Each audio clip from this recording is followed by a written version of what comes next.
Welcome to another episode of Insects for Fun.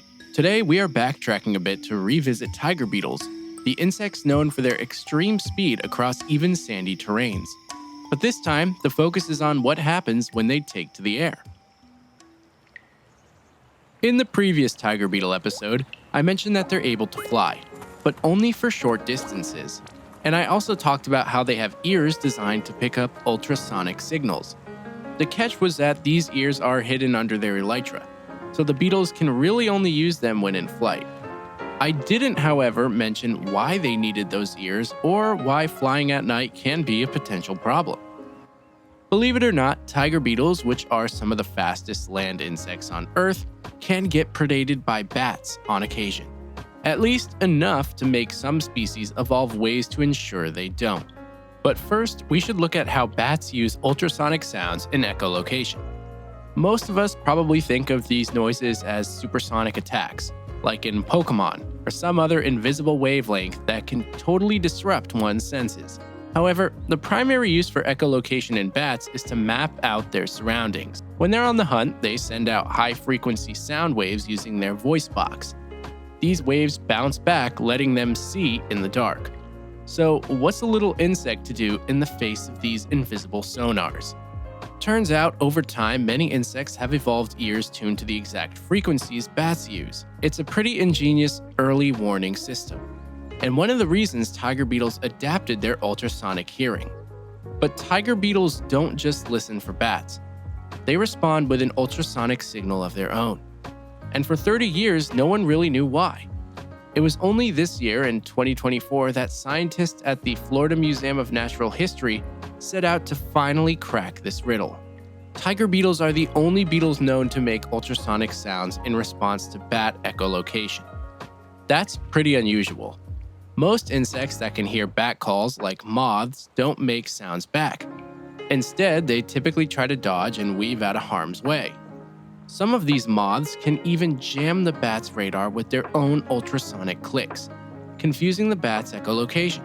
But for tiger beetles, it's a bit more complex. Scientists want to understand why these beetles would risk making noise that could help bats locate them more easily.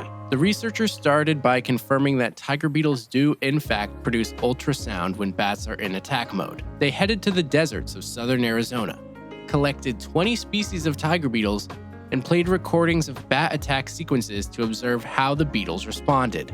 And it worked. When the beetles heard bat echolocation patterns, they made a faint buzzing sound, which was actually ultrasonic to a bat's ears. But how? When a tiger beetle flies, it lifts its hard outer wings, or elytra, to expose its hind wings that actually do the flying. When the elytra and hind wings move together just right, they clap, producing this ultrasonic signal.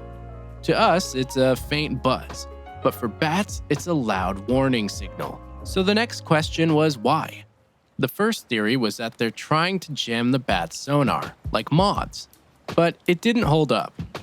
The ultrasound that tiger beetles produce is way too simple to scramble a bat's radar. So then came theory number 2. Maybe they're trying to warn the bats they taste bad, like many other noxious insects do with their predators. So let's talk about insect defenses for a second. Some tiger beetles produce chemicals like benzaldehyde and hydrogen cyanide, which don't exactly make them a tasty snack.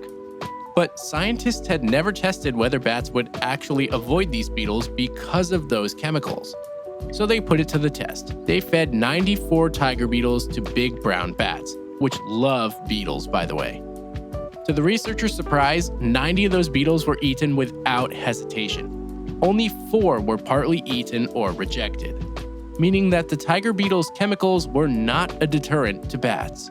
This meant that the ultrasound was not a back-off signal. Instead, the researchers considered another possibility.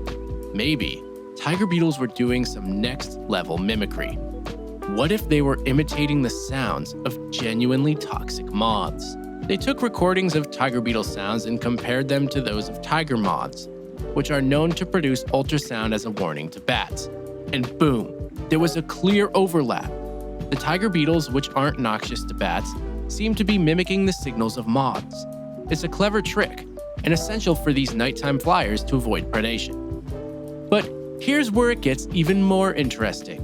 Only tiger beetles that fly at night seem to have this ultrasonic response. Of the 2,000 tiger beetle species, some are strictly diurnal, meaning they hunt in the daytime, and they don't face bat predation. These daytime beetles don't respond to bat sounds at all. This suggests that the evolutionary pressure from bats only affects the nocturnal beetles, keeping their ultrasonic mimicry skills sharp. In the grand scheme of things, we've only scratched the surface of the night's acoustic landscape. Scientists suspect there may be even more insects out there using sounds to stay off the dinner menu, in ways we haven't even considered yet. There's a bit of urgency here too.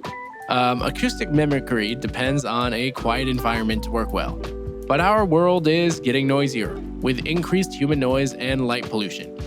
If we keep changing what the night sounds like, we could disrupt these delicate interactions, which in turn will send a chain reaction through the ecosystem. Make sure to rate this show on Spotify and Apple if you're getting something out of it, and please leave a review too if you can. You can get a whole slew of extra bonus episodes along with ad-free episodes and vlogs at patreon.com if you would like to support the show financially. And as always, thank you for listening.